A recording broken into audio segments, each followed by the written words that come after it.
Narito na nga ang mga dapat natin na aabangan sa akusada.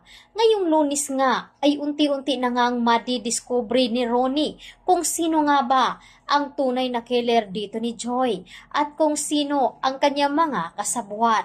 Posible nga bang matuklasan na ni Ronnie na ito palang si Harrison, ang attorney dito ni Wilfred, ay isa pala sa mga kakampi dito ni Dennis at magkasabwat pala ang mga ito.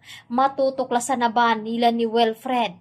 Bago pa man ay agad ngang nakakuha ng ebidensya itong si Wilfred na magpapatuloy at magtuturo dito kay Dennis na siya nga ang umano, ang tunay na may pakay dito kay Joy at ang pumaslang sa kanyang asawa.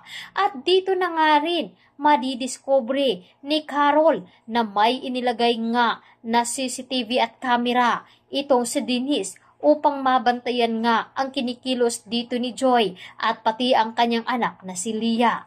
Samantalang nababahala naman itong si Carol pati na rin si Tristan na ang kanyang kapatid dahil hindi nga nila batid kung sino nga ba daw ang nagsasabi ng katotohanan dahil gulong-gulo na nga dito si Carol.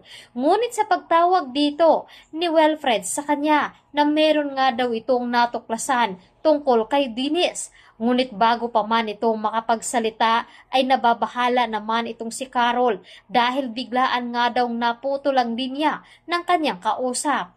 Ang hindi niya alam na ito palang si Dennis ay sinusundan naman itong si Wilfred upang hindi nga daw ito makapagsumbong dito kay Carol. Kaya naman pilit na sinusundan ni Dennis at hinaharang itong si Wilfred.